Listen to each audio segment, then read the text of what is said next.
Mabuhay! Ako po si Clan Garcia, isang manlalakbay sa kapuluan ng Pilipinas, nagsasaliksik at nagtatala ng ating mga pamanang kaluto, kultura at kasaysayan.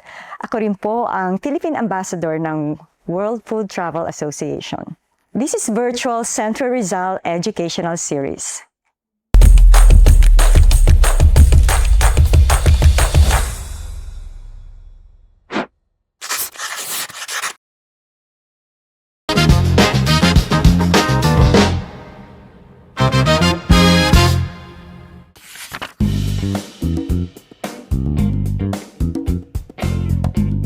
Filipinos often use food-related phrases like, "Tara, kain na," or "Kumain ka na ba?" or "Kain na" as greetings. Normally, when you have visitors in a house, and even if they are not known to you, for me, when you say, "Kumain ka na ba?" or "Tara, kain na," somehow that replaces the normal greeting of "How are you?" and it's also a form of kapwa, because it's like being there for others. You are not others. You belong here, and at the same time there is that pakikisama also, because you mingle with guests. You don't just feed them. You want to make sure that everybody's well taken care of. So there's that genuine care. And yeah, for me, when you say, "Kumain ka na ba?" or tinanong mo ba, "Kumain ka na ba?" or invite them, "Tara, kain na," those are not just questions. It's meant to ask you, "How are you? We would like to welcome you to our home, to our culture. You belong here."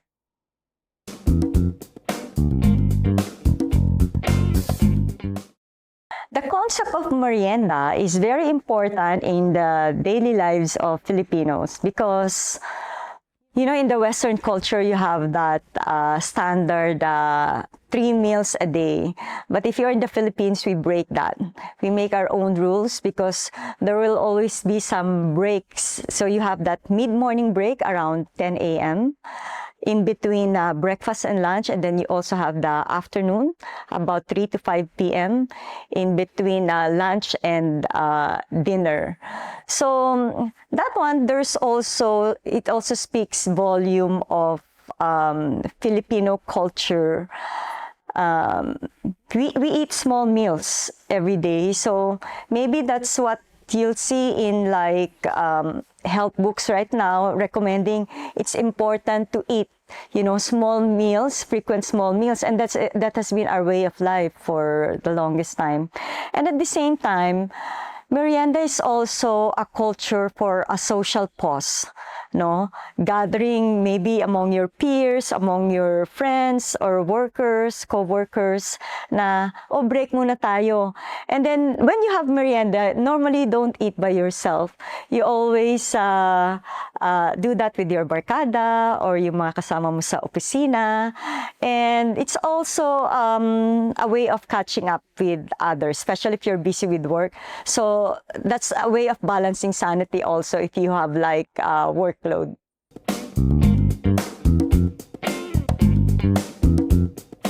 There are some unspoken rules and dining etiquette in a typical Filipino household.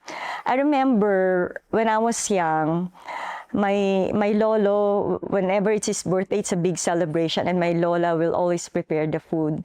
And bago dumating yung mga bisita, parating sinasabi ng lola ko sa akin, "Oh, wag munang kakain hanggat hindi kumakain ng bisita." So nandun yung pakikipagkapwa parate. So it's the others first before you. And then when you eat food, you better make sure you finish everything, because it's also a sign of respect to the origin. It's a very strong culture of Filipino hospitality, that even if you have nothing and you have guests, you will prepare something, and most of the time it will be a drink, pwedeng tsaa, kape, or merienda. But you never welcome a guest in your home without feeding them, no matter how small.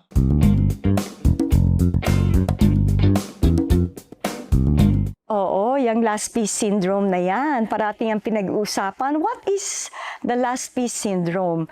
Yun yung mga gustong-gusto mo nang kainin but you hold yourself back. Kasi baka mamaya may kakain pa. So, hindi po yan hiya. It's more of modesty. It's, again, the kapwa. Kikipagkapwa na you're thinking of the others, baka gusto nilang kainin. Or baka may dadating pa at hindi pa sila kumakain. So, maybe kahit na konti, mapakain natin sila. So, ito yung kung minsan, last piece of lumpia, last slice of cake, yung fried chicken, andyan na. Gustong-gusto ko pa yung kainin. Parang you're fighting against yourself. Is it my greed? Or do I care for others? So for me, that is a culture of modesty expressed in food because you care for others.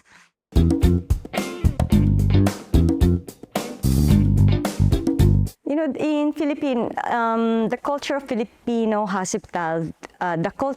Filipino hospitality manifests in the preparation and sharing of food with guests. For example, kung merong special celebration, birthday or fiesta, let's look into, for example, for clarity purposes, I always love the culture of fiesta in the Philippines because in fiesta, you need food to be prepared, not on the day itself, but days before that. So in a common community, yung mga kapitbahay mo, sama-sama yan. So, tumutulong sa'yo, ano bang maitutulong? Ano, kailangan mo ng tulong? Maghihiwa? Ako ba ang mamamalengke? Yung mga ganyan. So, there's a very strong culture of bayanihan in the food preparation. And they don't ask for anything. Wala pong bayad yan. So, pakikisama, yan yung kultura ng pakikisama sa bawat Pilipino. And at the same time, once the extravagance takes place, so everybody gets a share of food. So, yung mga nagluto, tumulong sa'yo, you give them, may pakimkim ka, may pabaon ka. So yun na, masaya na yun, no? Because sometimes, it's not just about the food, but the moment of being with your peers, with your friends, that you become part of that celebration to feed others. And when you do that, it gives you so much joy. It's not just the food, but the process of knowing that you become part of the journey to nourish the joy and the health of some people.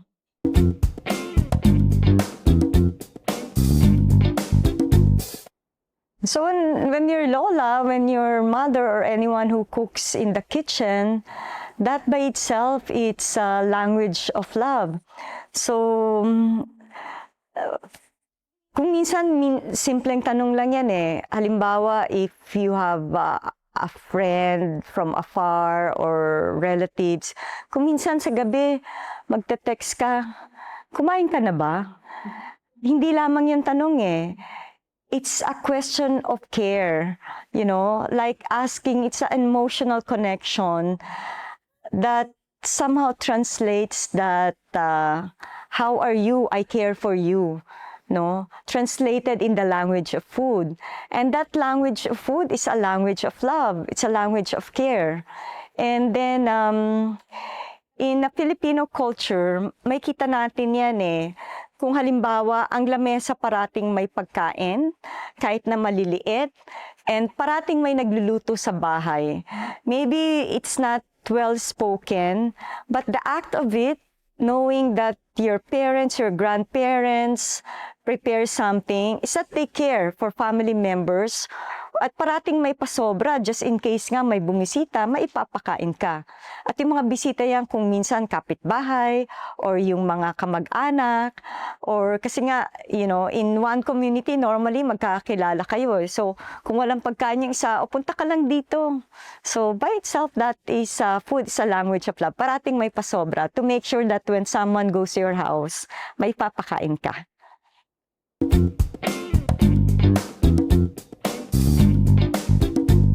So, yung Filipino food, pag galing ako pag sa abroad ka, yung wake, 'Di ba? Nandoon, pero may time yun eh. Pero sa Filipino, ang lamay is 24 hours. Hindi natin iniiwan ng patay. That's part of our culture. And at the same time, hindi lamang nating iniintindi ang namatay, kundi ang mga bumibisita. Kaya parating, it's a celebration. Ang dami ring mga kutkutin, madaming kape, na kinakailangan mong pakainin yung mga nakikilamay sa iyo. So, we also nourish other people even in the depth of our lamenting for the dead. We also think of other people. Again, it's pakikisama, it's the care for others. And hindi lamang basta-basta, kuminsan yung iba magarbo talaga yung pagkain. Pero kung wala naman, normally may isang lata yan ng biskwit na alam mo na kasi na marami yon na at least bawat isa may makakain. At parati ring may kape, may hot water, kung minsan instant na yan, 3-in-1 na yan. Para lang iniisip mo rin ang kapakanan ng ibang tao through food, and then through that you express your sympathy for them, and it's an expression of thank you for mourning with us. And then for the weddings, iba naman. So yung mga pagkain natin, nag-iiba, depende rin kung ano yung okasyon. So yung weddings na yan, magarbo. And parating lahat yan ay involved na. So ngayon marami ng mga catering, very flamboyant siya eh. Kasi wedding, it's a celebration of entering to a new phase of life. So everybody's excited. And that one has to embody also the abundance of stepping to a new life. Kaya kung minsan, di ba, halimbawa, paglabas ng simbahan, nagsasabog pa yan ng bigas eh. Ano ang symbolism of bigas, di ba? It's abundance, and then when you cook it, you stick together. So, that by itself, yun yung mga rituals na ginagawa natin. And then slicing of the cake, para life becomes sweeter each day of your life together. And then yung for baptism, it's the same. So kada may in every important stage of your life, it is celebrated through food. You bond through food, and then basically that's about it.